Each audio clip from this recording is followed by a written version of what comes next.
Julian Guderley, who has been working so hard at our podcast booth. He's doing amazing work in the world, really around sharing the message of consciousness, around community, around technologies. You're just doing so much. And so I would love for you to come and give a better introduction of yourself to encapsulate what you would really like to share with these beautiful humans today. Appreciate you. Hi, everyone. Good morning. So my name is Julian Guderley. I'm originally from Germany. Just want to drop in with you all. Who is from Costa Rica who's sitting right here? Okay. I love you guys. Thanks for hosting us.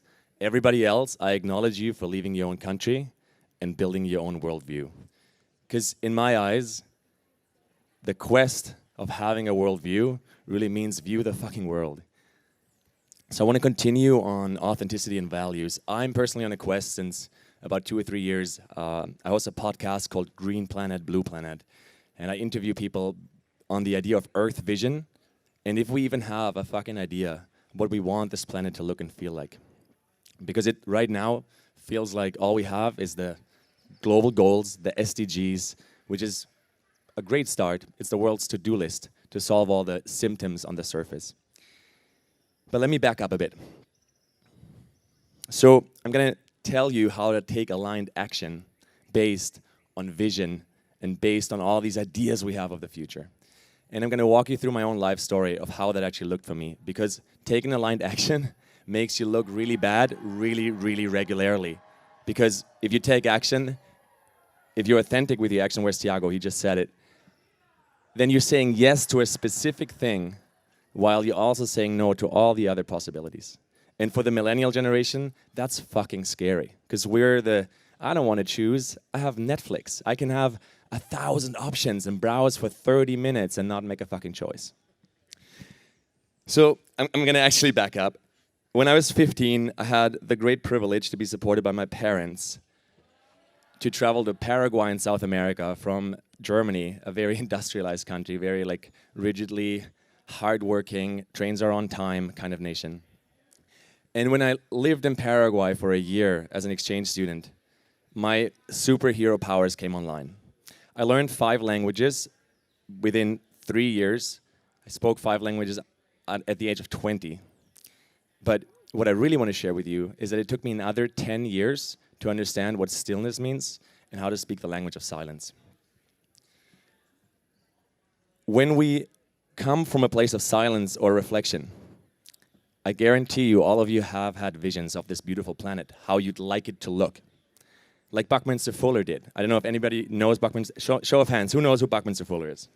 Okay, so Bucky Fuller is an American architect. He passed away by now. He was probably one of the biggest philosophers in the 20th century. If you've ever seen a geodesic dome, he's the dude who started building them.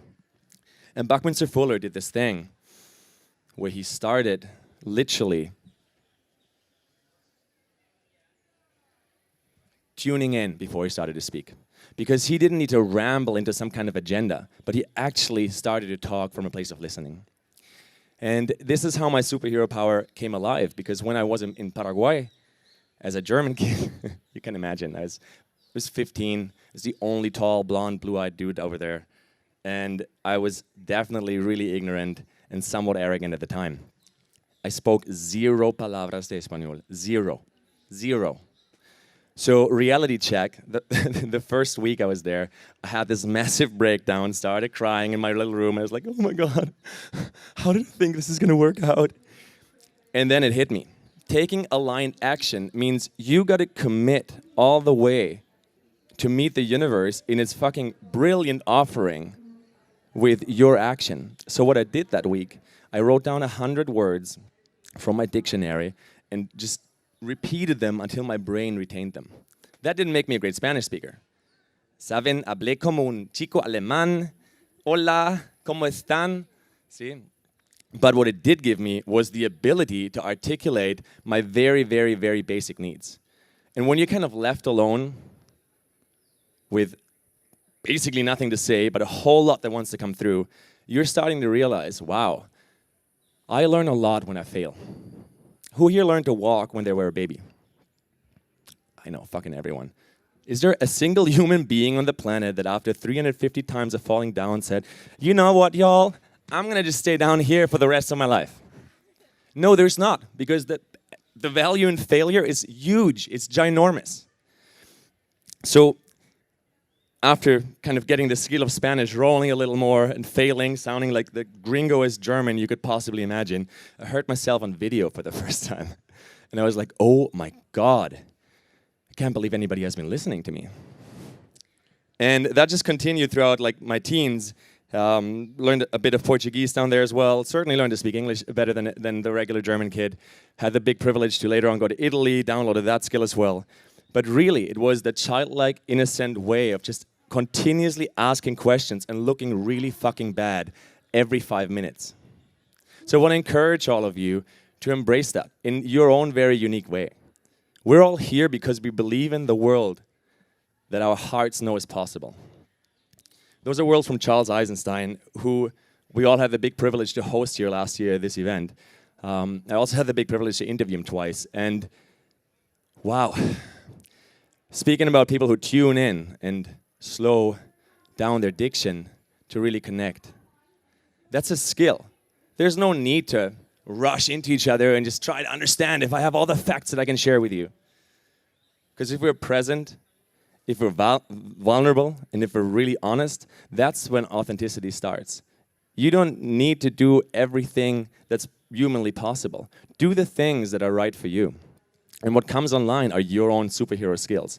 And you're definitely going to say no to all the other skills on the other side. So when I started meditating at about age 21, that's 10 years ago, something changed. Well, for one, I started smoking cannabis at the same time. That's a really massive jumpstart to the meditation career. But what changed is that I realized I start seeing these visions of the planet in this healthy, holistic, green and blue, thriving state where there's flora and fauna and happy humans. And then I started listening to other people around me, and they all saw the same thing. Permaculture villages, people in the jungle, feeling love, taking psychedelics, dancing, hanging out like they didn't have any sleep at 11 a.m. in the morning. We're all seeing the same vision of this earth forming. It's not Julian's idea. It's not your idea that we're seeing. It's literally a template level of reality that we're all tapping into.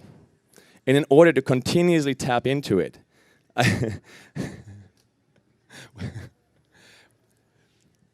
just connecting with the humor in the crowd, really happy somebody's awake.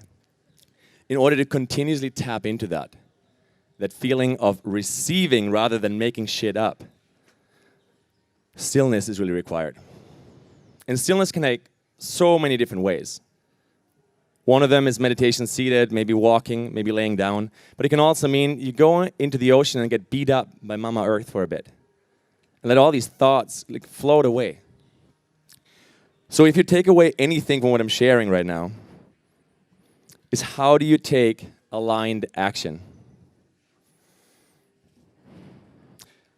Aligned action comes from a place of trusting that the vision is not made by you, but the vision is already there. That's Earth's guidance pulling us in.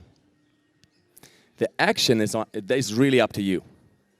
If you don't take action, you're just waiting, oh man, I put it on my vision board, and I'm totally going to manifest that shit.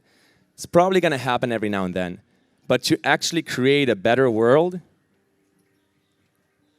that's not enough, guys. We need to actually go out there and fail. The current establishment that is running the world the way that they want to, they don't wait around to take action. They take massive action every day. Massive action. So if we want to, in Buckminster Fuller's words, build a world, a new system that makes the old system obsolete, we got to go out there and do more than just dance together in the fucking jungle. And don't get me wrong, I love dancing with all of you in the jungle. I love being here and lounging and getting oils drizzled on my back and feel like, oh my God, so sensual. But you know what I love most? Is taking massive action. So I want to acknowledge the crew that set up this entire camp: Mark Angelo Coppola, Samantha Lotos, Garrett Atkins, Jason Giel right here filming this entire stage for the weekend, Gerard Decker, who's hosting podcasts with me in the back right there, David Weber, Aloka, Aluko, and everyone. Just, you know who the people are. We're going to walk away from this Freedom Culture camp feeling all of your energy but also with massive action that we took while we're here, producing an entire content suite of 50 podcast episodes, 50 recorded speeches on stage, 3 promo videos of this festival, of this mastermind we were at before. Because this is how we tell the story to the rest of the world, what is happening, where people live 5D embodied in love, and if you want, in light, whatever word you choose, but in a mutuality, where I can look at you and I can say, you're a reflection of me, and however I can support you in creating your dreams, let's fucking do it. Do we still have time, or Samantha, do we have an agenda? 3 minutes. Okay, so I won't be open for questions right now because apparently there's a panel in like 10 minutes. What